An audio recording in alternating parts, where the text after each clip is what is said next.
Well, welcome everybody. My name is Chris Lee. I'm with ChannelBytes. Today, we are hosting again IT Trendsetters by SynerComm. We are have a few guests. Lisa Niles. Lisa, it's been a while since we last spoke, but Lisa is with SynerComm, and Peter Brzezi. Did I pronounce that correctly, Peter? You're close. You're close. J. Peter Brzezi. Brzezi. So if you Brzezi. punch me, I bruise easy. That's the easiest way to do it. Okay. Well, before we get started, before we get into the weeds here, Lisa, why don't you give the audience here a little bit of your background? Thanks, Chris. Absolutely. My name is Lisa Niles. I'm with SynerComm. I am our Chief Solution Architect. My main position here at SynerComm is to engage with customers and help find options for them for various pain points on their network or security. And have been working here for 25 years, so we've seen a lot and worked with a lot of different customers. Cool. Well, Lisa, last time we spoke, you were riding your Harley around Wisconsin. What do you do in the winter? Not the Harley. It turns more into a snowmobile. Sweet. Peter, first off, it's an honor to be speaking to a person. When you Google your name, people actually are paying for your name to serve up ads. So tell us a little bit about yourself. That's kind of funny. Well, so my name is J. Peter Brzezi. I am an 8-time awarded Microsoft MVP for Exchange Server and for Office 365. For those who don't know what that is, it's an award that Microsoft gives to individuals who participate in various communities, various technical buckets. And so mine happens to be Exchange Server, and then over time it moved into Office 365. So email for the most part. I'm also a journalist. I've been writing for over 20 years. I've written over a dozen books that are sold online, Amazon.com and such. And last but not least, I am an evangelist for Mimecast because of their security, archiving, and continuity solutions that revolve around email. Very cool. So what does it mean to be a Microsoft MVP? That is granted to you by Microsoft? Right. So you can't work for Microsoft and be an MVP. It's for individuals who work for other companies, do other things. Like in my case, I co-founded a company called Clip Training, and it's a provider of Windows, Office, and Office 365 training videos and such that revolve around Office 365. And so between my speaking, my writing, the work that I do with Clip Training, all of these things come together, and Microsoft takes note of those things. And ultimately, if you're considered someone who contributes to the community, they give you this as an award. So you can't test for it, you can't apply for it. It's an award that's given annually. And so I'm working on my 9th award. I'm trying to get the award for the 9th time through my current community contributions. But it's not an automatic that you get it every year. If you're an MVP last year, it doesn't mean you're automatic for this year. You have to keep doing things for the community. Very cool. Well, congrats on that, and congrats for making somebody else money for having your name.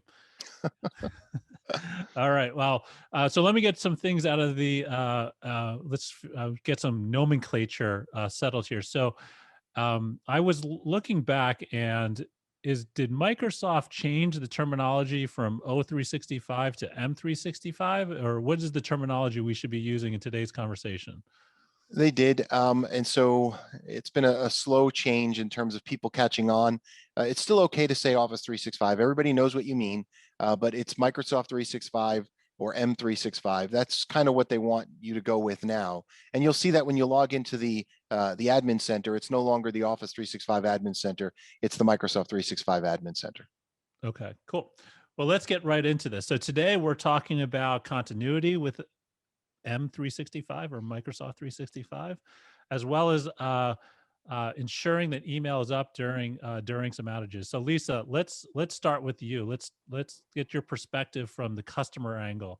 What are you hearing and what are you experiencing out there?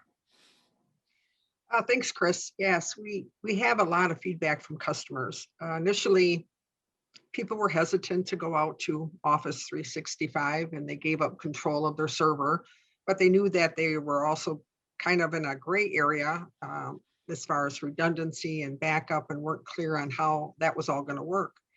Now that the majority of our customers have moved there, they're kind of realizing that they're kind of in a standstill mode, kind of waiting to see when there's an outage, when it comes back. there's even websites to say Microsoft outage and to, basically tell you when or what might have happened or when they're coming back. And so a lot of our enterprise customers are looking for better options. What can we do about this? How can I maintain 100% uptime?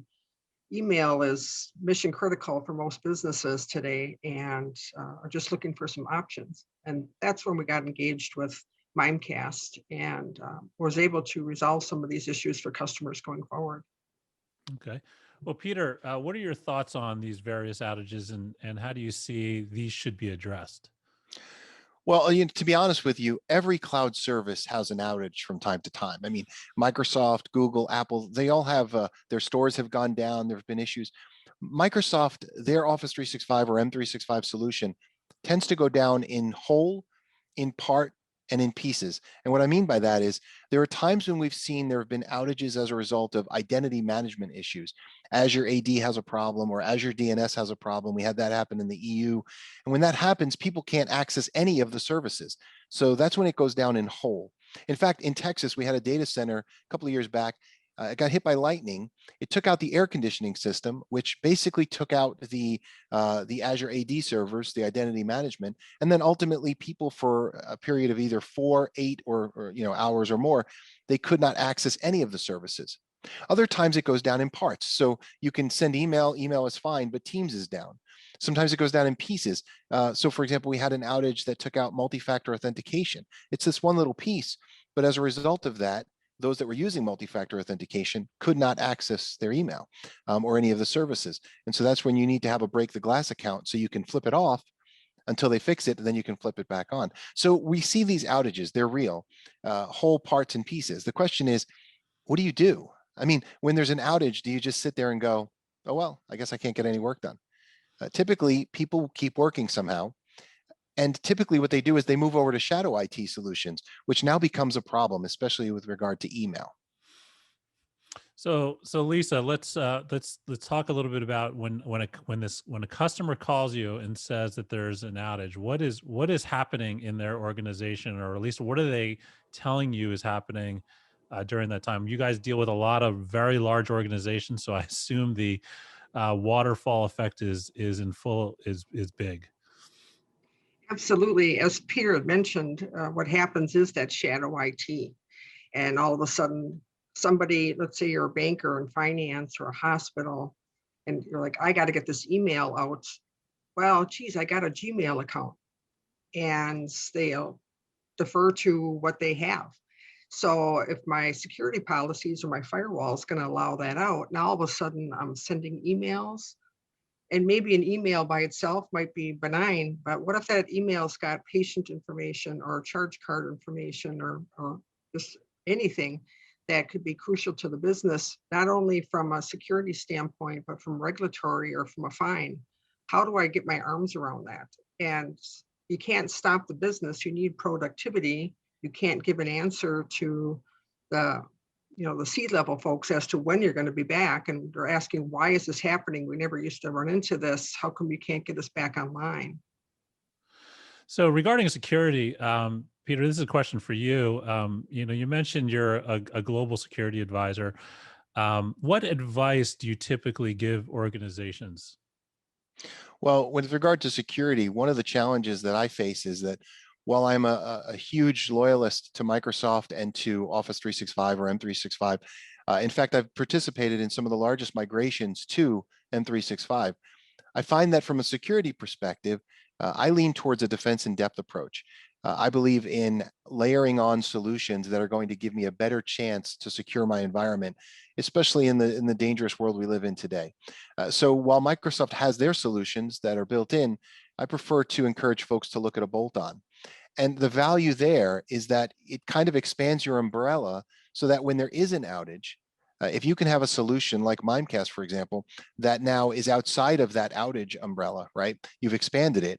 If they can also provide the ability for you to continue to send and receive email, not only are you still working, but you're now still working in a secure environment because the bubble is bigger. That's what Mimecast can do. They not only give you better security, but then they provide a continuity solution that allows you to keep working when there's an outage. Now, it doesn't fix every problem. I mean, you're still out of SharePoint, or Teams could be down, or other things, but at least with mission critical email, you're still able to continue to work to send that document and do it in a secure bubble. And the other thing is, if you're using Mimecast for compliance or archive, then you're able to continue to be compliant and under the regulatory statutes that whatever country you're in might stipulate. So to me, I think this is valuable to continue to look at expanding the bubble instead of keeping everything with what's built in. So Lisa, let's talk about Mimecast specifically. How are you guys utilizing it? Where do you guys see the fit and opportunity? What problems are they solving for SynerComm? Absolutely. Well, yes, we do use it internally as well. That's probably one of the things we do here is we kind of sip our own Kool-Aid and wanted to make sure that it worked as advertised. And we survived a couple recent outages that customers hadn't. Not only is there the continuity piece, but it also improved greatly on our spam and phishing and all the other things, as well as added some training, which was great for the users to internally to be questioned periodically. Do you think that's a valid email? So it helps us with our training and security awareness. But as far as our reliability and our uptime, hands down, was straightforward. Email is one of the easiest things to actually migrate or add or bolt on something to. And so the installation was seamless and we've been very happy with it. From an alternative standpoint, what do you see on the market as an alternative? And I guess what makes Mimecast stand out above the rest? Well, there's really not an alternative that I've seen for the resiliency and the uptime for the Office 365 and the backup piece. There are other mail gateways out there today and that customers can use, but that's just a small portion. And it certainly doesn't address this uptime scenario that we're realizing. Okay. And Peter, just for your perspective, obviously being a technology consultant to Mimecast, what are the areas where you see that from the end user standpoint where you see there's a huge advantage? Well, so the thing is the end user, they don't do well when there's an outage. When they can't get their work done, and the admin doesn't do well either. They're getting calls from the users. The challenge here is, of course, can you put something in place that makes it so that they're not even aware? And that's the value here of what Mimecast offers, is that they created an MTA years ago when they invented the solution, so that basically when there is an outage, there's a heartbeat between the customer and Microsoft. When that outage occurs, the admins get a panic button alert, an SMS text or an alternate email message that basically gives them this panic button that they can push, switch tracks, and ultimately mail will continue to send and receive as if nothing had happened. So for the end user never sees, hopefully, that there was an outage. If they're working in Outlook with the Mimecast plugin, if they're using the Mimecast mobile app or web portal, ultimately they never see that there was an outage. So I think that's key to make it so that the end user never feels like they have to switch to another solution. Interesting. So let's take a step in a different direction. A lot of security is being purchased a lot of times on fear, right? And there's a lot of truth behind that, or that fear wouldn't exist. But I saw that there was a warning from the Department of Homeland Security recently. What advice do you give listeners on the whole kind of what's happening in the market right now? And I guess when you think about what's happening in the news right now, what advice could you give a listener? Well, from my perspective, I'm not one to talk about technology from that FUD perspective, fear, uncertainty, and doubt. The idea is not to scare people into protecting themselves. And yet there has to be a healthy fear. Wouldn't you agree? We obviously have concerns that need to be mitigated, because the last thing we want is to have some piece of ransomware or some type of spear phishing attack get through and then affect our organization. We've already had enough disruptor, things happen this year. We don't need more. So how do you fix that? For me, I like to encourage folks, first of all, if you do move to Office 365 or M365 if you've done that in the short term, go back and recheck to make sure of a few things. The Department of Homeland Security encourages these things. First of all, make sure that you have multi-factor authentication turned on if you can. Look at the policy for that. Also, make sure that you have what's called least privileged access. In other words, don't give everyone in the company global admin rights. It gets very easy to do that when you're frustrated, you don't know how something works, and you give away the global admin rights and now it all works. Don't do that. Make sure people only have the roles that they need for their job. Make sure, especially from email, that you turn off legacy basic authentication protocols. That's been deprecated and done away with. So make sure that you're not utilizing protocols that are not going to benefit you or are legacy and could be security risks. So there's a couple of things I recommend, things that are built in to M365. This won't cost you a dime. That's first. Second, I recommend that you look at things like SPF, DKIM, and DMARC, because a lot of folks are not implementing this. I just did a massive implementation over the summer, and you'd be amazed to see how doing that will help when it comes to brand exploitation, as well as domain spoofing of your domain. Because the last thing you want is for your company name to get pulled through the mud because you were used in some type of domain spoofing attack. So SPF is not hard to implement. DKIM, Microsoft gives you the command line in Exchange Management Shell for you to use. It's copy and paste. It's easy to implement. The DMARC side is easy to implement, but you need an analyzer, right? Microsoft doesn't have an analyzer. You have to get that from a third party. Mimecast does. So by analyzing things, you can see the triangulation of SPF and DKIM, and you can see how you're doing in that regard. So that's second. And then third, I recommend that they look at a third-party bolt-on solution for security, something that's going to ensure that you have the latest and greatest, the most innovative security on the front end. To ensure that you're not just dealing with opportunistic attacks, but targeted attacks, things that are truly coming your way on purpose. So those are my three recommendations. Lisa, what about you? Boy, I couldn't agree anymore. Peter, well said. Spot on as far as the recommendations. We sometimes add for a customer item. A lot of times we work with a customer, we encourage them to be using some type of security framework, some type of best practice. At a basic level, the CIS, Center for Internet Security, the CIS.org website has a guide for hardening Azure and O365, M365, etc. And we recommend that a customer go through that, vet out all of your configurations against a best known working best practice guideline, just to take it that one step, again, with that least privilege, multi-factor auth, all those things that we consider foundational that could possibly be overlooked by an administrator that may not be very well versed in email or any type of cloud setup. That's a very good guide that helps. Okay. So are you guys seeing any trends out there right now in this space that we should highlight, specifically, obviously, with the pandemic and where we are from a workforce side of things? Is there anything that stands out? From our perspective, boy, this whole remote workforce has been an eye-opener for a lot of customers.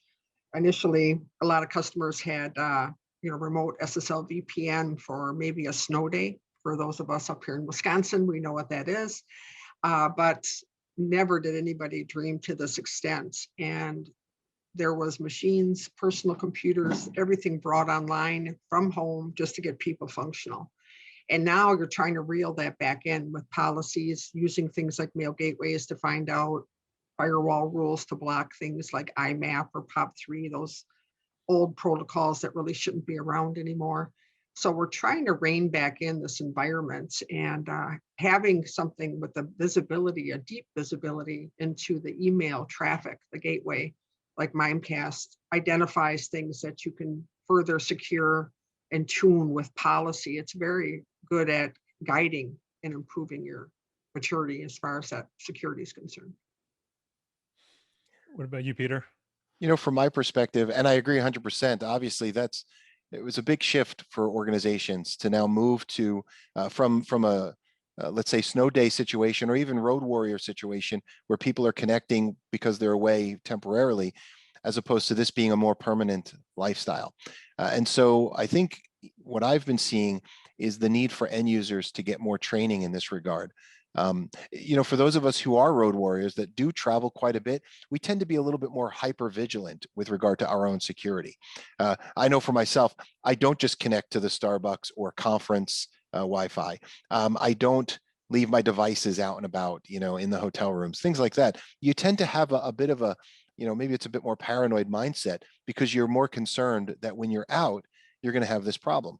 The problem here is that, that means that most people, when they work in an office, they tend to relax a little bit. They know they have IT right there that's going to help them if there's a problem. They know that there's all of this, hardware in place to protect them and all this security and such. But now they're home. So here's the thing: you're really like a road warrior. You don't have all of that support, but you're at home, which makes you feel very comfortable and relaxed. The two don't go together. We need to encourage folks to be hyper vigilant as if they're on the road, as if the bad guys are around every corner, with every email, with every type of possible attack. Make sure their Wi-Fi is protected. Some of these folks they've just never had to deal with this before. So more training, more encouragement for them to be vigilant, so that they treat it as if they're on the road, even when they're in their pajamas.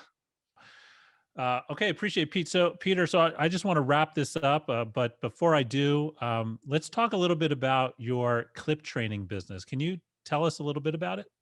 Sure. So as I mentioned, it's a Windows Office 365 portal solution. And it also includes the ability for folks to create their own content and add it in. That's what makes it unique.